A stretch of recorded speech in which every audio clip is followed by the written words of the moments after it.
This is my final case study for EDL 850. Focuses on internet use violations, which is a threat all over the world. So this is a case study and how I would handle it. So the problem identification section of this, which is what do I know about all of it? The things that stood out to me were that the principal cares a lot about image. Um, it focuses on the image of the school, the image of himself, um, which is understandable since they are an award-winning school and he is an award-winning principal. Miss Walker is a second-year teacher in the building. He hired her straight out of college, but she was a little bit older than the other teachers. There have been many student and parent complaints within her classroom because of the rigor that she expected of her students. So Miss Walker had a threat that was posted online about her, asking if anyone wanted her to disappear. It was emailed anonymously to her, and she discovered it over the weekend. Miss Walker called the principal about this.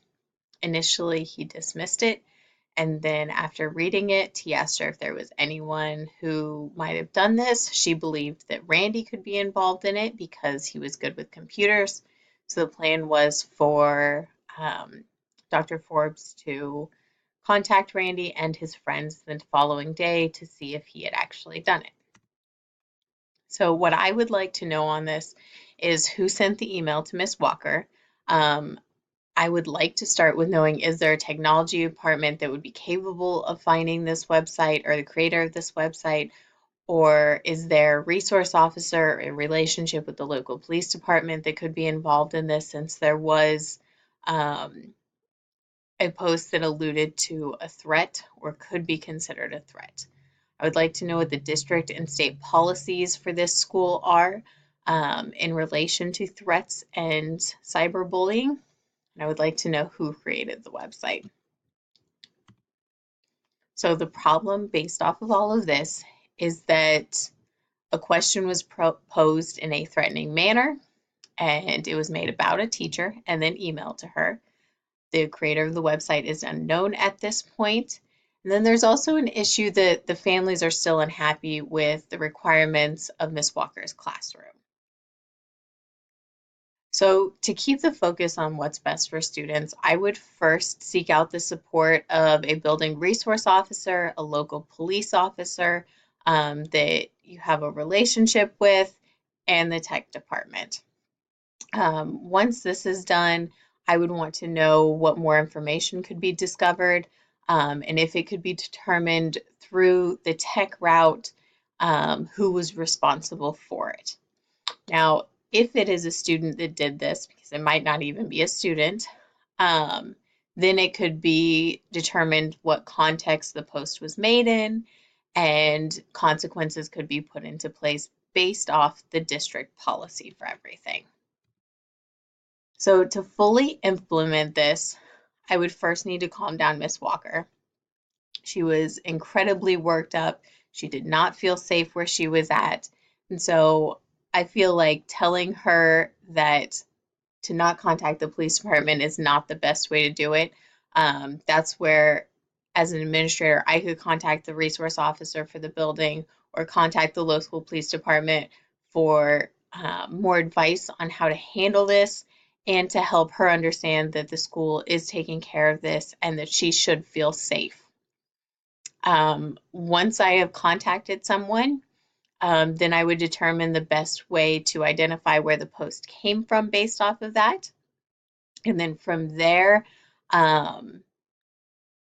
figuring out who sent the email. Is the same person that sent the email the same person that created the website, or vice versa? Does either of them know who created the website?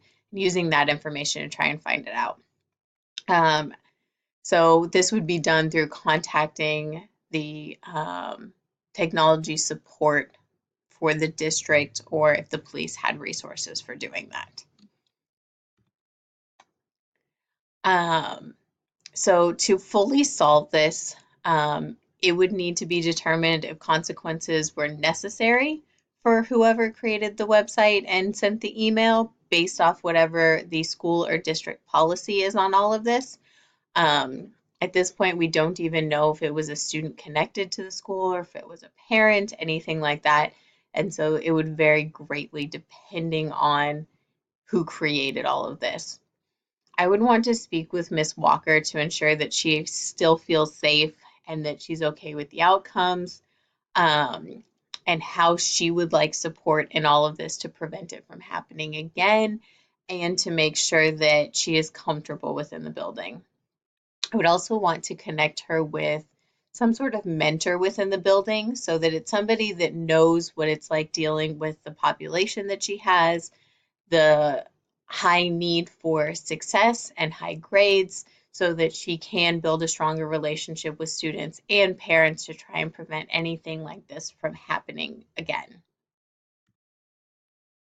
So throughout this, my thoughts, feelings, and values on all of this, um, protecting the image of the school or administration is not always what's best for students.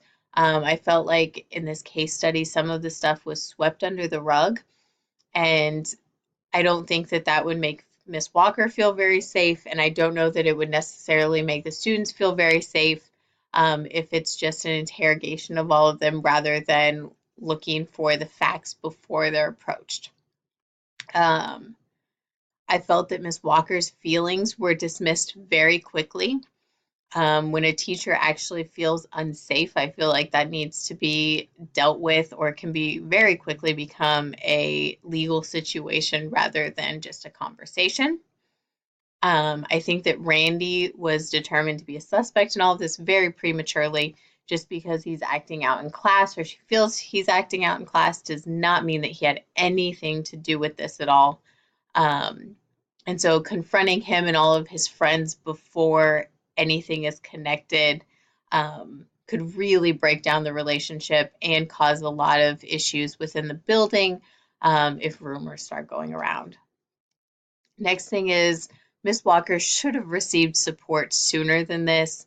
Giving suggestions, but they're not working, seems like something should have been done sooner. If this many parents are calling and complaining and students are complaining, um, that there should have been continued areas of support, put into place so that she could find a way to improve. Um, and then support resources, should have been contacted or way earlier on. So the tech department, the police department, if there's a school resource officer, um, they should have been contacted very early on in this process, to make sure that all resources were involved to make this a quickly solved issue, and make sure everyone's felt safe and that it's dealt with legally. So throughout this, the way that I as an administrator showed integrity and ethical behavior would be listening to the concerns of my teacher and taking them seriously throughout this, making sure that I'm not dismissing them even if I don't feel that she's in danger. Waiting until all the facts are in before confronting specific students or assigning blame, and then making sure that I'm working with the proper authorities to make sure that there aren't any larger legal issues going on here. The way I treated people fairly and with dignity is, basically the entire situation with Miss Walker's concerns, making sure that she feels heard and that she feels that the situation was dealt with in a fair manner. Seeking out evidence before approaching students ensures that no one feels like blame's being placed before there's a reason to. And then approaching, the entire approach of coaching Miss Walker, um, giving her support through all of this and making sure that she is successful as a teacher instead of having to deal with all of the parent issues and student issues of complaints without any idea of how to make that better so that she can have a successful classroom, have a strong culture in her classroom so that her students can focus on the learning. And finally, the professional code of ethics that went along with this. All teachers deserve to be heard and their concerns deserve to be acknowledged. Um, Teachers deal with a lot every day, and nothing is more frustrating than having a major concern and it being brushed off to the side. Next is that students deserve to feel safe and secure in their school. Um, Starting accusations before facts are known would not make a student feel safe. Having a teacher that is putting extra stress on students that's not necessary is not making a student feel safe. And so dealing with these issues head on and making sure that there is support that maintains everybody's confidence and maintains everyone's ability to succeed while still creating growth within the building. And then any issue can become a legal issue, especially with when you're dealing with online posts, when you're dealing with threats, and they need to have the proper authorities brought in, making sure that if it could be a legal issue, having a strong relationship with the police department or your school resource officer, whatever you have, so that these issues can be dealt with quickly. Thank you for watching.